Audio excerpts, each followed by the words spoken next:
साथियों, physics master में आप सभी का हार्दिक अभिनंदन है। मैं वैद्युत क्षेत्र तथा वैद्युत आवेश के प्रथम चैप्टर से शुरुआत करूंगा, जिसका बहुत ही महत्वपूर्ण हेडिंग है, जिसका नाम है कूलाम का नियम, जो कि कई वर्षों से लगातार बोर्ड परीक्षा के प्रश्न पत्रों में पूछी जाती रही है। तो कूलाम का नियम क्या होता है, कूलाम महोदय ने क्या कहा फिजिक्स के बारे में? तो उन्होंने ये कहा, अगर कोई दो बिंदु ले लिए जाएं। सबसे पहले मैं इस परिभाषा को शुरू करूं तो मेरे जितने भी विद्यार्थी हैं कापी और कलम लेकर के बैठे और साथ ही समझते रहें, कुछ अपना नोट डाउन भी करते रहें कापी में। मैं बहुत इत्मीनान से बहुत धीरे धीरे चीजों को बताने का प्रयास करूंगा, समझाते हुए चलूंगा। क्योंकि मैं अभी बोर्ड का इस्तेमाल नहीं कर रहा हूं, मैं बोर्ड का इस्तेमाल भी करूंगा ताकि आप लोगों को समझने में कोई असुविधा ना आए। मैं न्यूमेरिकल्स पर भी चर्चा करूंगा। तो आप लोगों से मेरा निवेदन है कि जब भी मेरी क्लास आप लें तो कॉपी और कलम के साथ बैठें, या कोई क्रियाकलाप कर रहे हैं और उसके साथ यदि वीडियो का आनंद लेना चाहते हैं, उसके बारे में पढ़ना चाहते हैं, तो आप रिवीजन के दृष्टिकोण से आप पढ़ सकते हैं।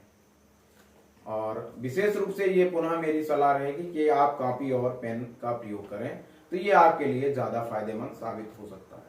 तो इसी विषय पर सीधे ज्यादा बात न करके, चूंकि समय बहुत कम रहा है और लगभग अगर फरवरी लास्ट में परीक्षा को मान के चलें तो लगभग 80 से 85 दिन का समय हम लोगों के पास है। तो ये बहुत ही खूबसूरत समय है और इस समय में बेहतर तरीके से रिवीजन किया जा सकता है। तो आइए शुरुआत करते हैं कूलाम का नियम।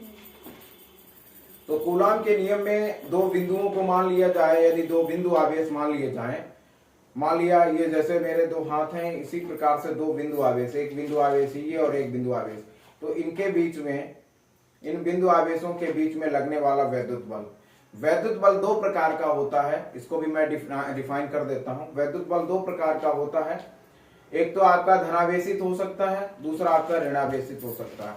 यदि दोनों आवेश धनात्मक हैं तो उनके बीच में जो लगने वाला वैद्युत बल है वो धनावेशित ना होकर ऋणावेशित होगा, और एक बिंदु ऋणावेशित, दूसरा बिंदु धनावेशित है तो उनके मध्य आकर्षण बल लगेगा।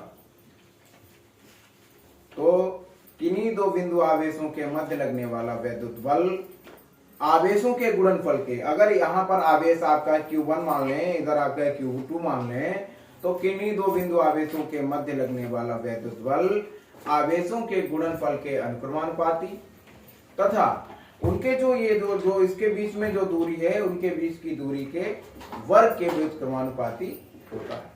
तो ये कूलाम महोदय ने कहा, मैं पुनः दोहराता हूं इसको। किन्हीं दो बिंदु आवेशों के मध्य लगने वाला वैद्युत बल आवेशों के गुणनफल के अनुक्रमानुपाती तथा उनके बीच की दूरी के वर्ग के व्युत्क्रमानुपाती होता है। तो ये बात उन्होंने कही। उसके बाद यदि हम उनके नियम को आगे डिफाइन करें तो मान लें कि अगर दो बिंदु आवेश हैं, एक बिंदु आवेश Q1 है, Q2 है, इनके बीच की दूरी R मान लें, तो उनके मध्य लगने वाला जो बल है, तो बल क्या, बल F अनुक्रमानुपाती हो जाएगा Q1 और Q2 के। इक्वेशन नंबर इसको फर्स्ट मान लेंगे, समीकरण नंबर फर्स्ट मान लेंगे। उसके बाद दूसरी समीकरण जिसमें F व्युत्क्रमानुपाती R² हो जाएगा, या इसको यूं भी बोल सकते हैं F अनुक्रमानुपाती 1/R²। यह दूसरा समीकरण बन जाएगा। दोनों नियमों को मिला लेंगे तो क्या बनेगा, F अनुक्रमानुपाती Q1 Q2 अपान R²। जब हम दोनों नियमों को मिला देते हैं तो दोनों नियमों को मिलाने के बाद क्या हो जाएगा, F अनुक्रमानुपाती Q1 Q2 अपान R²। तो इक्वेशन नंबर थर्ड मान लेंगे। और जब हम दोनों समीकरणों को मिला देंगे, चूंकि अनुक्रमानुपाती का निशान है इसलिए वहां पर बराबर का निशान भी आएगा। तो F बराबर 1/4 pi epsilon not K into Q1 Q2 upon R²। तो ये फाइनल फार्मूला हो जाएगा कूलाम के नियम का, जहां पे 1/4 पाई एप्सिलॉन नॉट के क्या है, एक कांस्टेंट है, एक नियतांक है, जिसका मान होता है 1/4 पाई एप्सिलॉन नॉट के बराबर होता है। मैं जीरो को नॉट बोल रहा हूं, तो आप कृपया ध्यान रखें कि जहां पर जीरो आएगा, मेरी आदत में नॉट मैं बोलता हूं, तो अगर मैं जीरो नॉट बोल रहा हूं तो उसकी जगह पर आप जीरो समझ सकते हैं। तो 1/4 पाई एप्सिलॉन नॉट के बराबर हो जाएगा 9 × 10⁹ ये एक नियतांक होता है, इसका मान है। उसके बाद जो आपका एप्सिलॉन नॉट है, ये होता है माध्यम में या निर्वात में वैद्युतशीलता, जिसका मान होता है, एप्सिलॉन नॉट का मान होता है 8.85 × 10⁻12। 8.8, मैं पुनः दोहरा रहा हूं, 8.85 × 10⁻12। मात्रक के बारे में मैं चर्चा करूंगा, मैं बोर्ड पे जब बात करूंगा। यदि फिर भी आप मात्रक के बारे में जानना चाहते हैं तो मैं इसका मात्रक भी बोले दे रहा हूं। इसका जो मात्रक होता है कूलाम स्क्वायर प्रति न्यूटन इंटू, यानी कि इसका जो मान होगा एप्सिलॉन नॉट बराबर होता है 8.85 × 10⁻12 कूलाम स्क्वायर प्रति न्यूटन इंटू मीटर स्क्वायर। तो ये इसका मात्रक हो जाएगा। और साथ ही एप्सिलॉन नॉट और जो आपका के है, जो कि परावैद्युतांक कहलाता है, तो और एप्सिलॉन में इनमें क्या संबंध होता है, क्योंकि ये परीक्षा में न्यूमेरिकल में काम आएगा। तो एप्सिलॉन बराबर होता है एप्सिलॉन नॉट के, तो ये भी आप लोग ध्यान रखें। लेकिन परीक्षा में सिर्फ यहां तक आप लिख सकते हैं,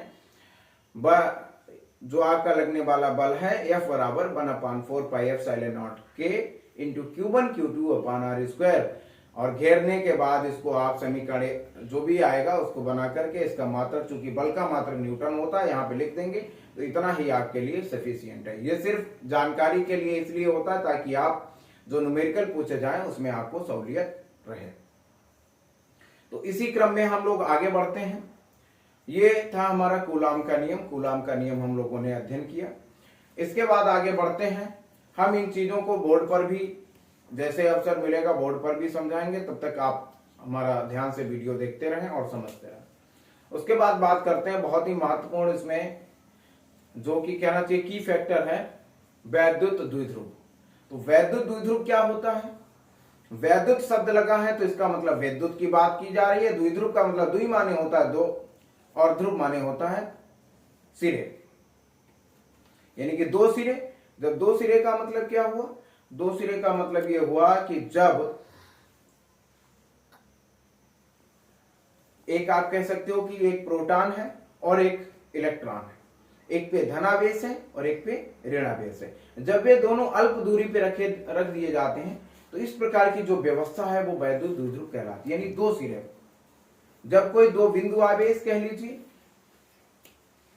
जब कोई दो बिंदु आवेश एक दूसरे से अल्प दूरी पर व्यवस्थित रहते हैं तो इस प्रकार की व्यवस्था वैद्युत द्विध्रुव कहलाती है। उसके बाद वैद्युत द्विध्रुव आघूर्ण। किन्हीं दो बिंदु आवेशों, जो दो बिंदु आवेश हैं जो कि अल्प दूरी पर रखे गए हैं, तो सबसे बड़ी बात यह आती है कि इनके जो आवेश होते हैं, चाहे प्रोटॉन हो चाहे इलेक्ट्रॉन हो, उनके आवेश समान होते हैं, परंतु उनकी प्रकृति कैसी होती है? विपरीत होती है। तो वैद्युत द्विध्रुव आघूर्ण क्या है कि जब दो बराबर परिमाण परंतु विपरीत प्रकृति वाले आवेश, यही वैद्युत द्विध्रुव की परिभाषा में भी हम ले सकते हैं। समान परिमाण परंतु विपरीत प्रकृति के आवेश जब एक दूसरे से अल्प दूरी पर व्यवस्थित रहते हैं तो यह घटना वैद्युत द्विध्रुव कहलाती है। ये तो वैद्युत द्विध्रुव की बात हो गई। अब बात करते हैं वैद्युत द्विध्रुव आघूर्ण की, तो इसी से कनेक्ट करते हैं। वैद्युत द्विध्रुव की व्यवस्था में आवेश के परिमाण तथा उनके बीच की दूरी के गुणनफल को वैद्युत द्विध्रुव आघूर्ण कहते हैं। चूंकि द्विध्रुव को पोलर कहते हैं तो इसलिए इसको P से प्रदर्शित करते हैं। और यह एक सदिश राशि होती है। तो अगर हम मान लें कि दो बिंदु हैं, एक पे आपका प्रोटॉन है और एक पे इलेक्ट्रॉन है, अर्थात यूं कहें एक पे धना यानी प्लस क्यू आवेश, एक तरफ माइनस क्यू आवेश है, और उनके बीच की दूरी 12 मान ली जाए, तो वैद्युत द्विध्रुव आघूर्ण क्या हो जाएगा? वैद्युत द्विध्रुव आघूर्ण को चूंकि P से प्रदर्शित करते हैं, तो वैद्युत द्विध्रुव आघूर्ण P बराबर हो जाएगा आवेश का परिमाण गुणे बीच की दूरी। तो आवेश का परिमाण क्या हो जाएगा? आवेश का परिमाण हो जाएगा आपका Q, क्योंकि दोनों पर आवेश समान होता है, मैंने Q माना है, तो आवेश का परिमाण P बराबर हो जाएगा आपका Q, और उनके बीच की जो दूरी है वो 2L। तो इसका मतलब क्या हुआ? P बराबर हो गया आपका Q इंटू 2L, अर्थात इसको आप इस तरीके से भी कह सकते हैं P बराबर 2QL। आवेश का मात्रक चूंकि कूलाम होता है और लंबाई का मात्रक या दूरी का मात्रक मीटर होता है, तो इसका मतलब वैद्युत द्विध्रुव आघूर्ण का मात्रक क्या हो जाएगा? Coulomb into metre. तो आज की वीडियो में इतना ही। बहुत बहुत धन्यवाद।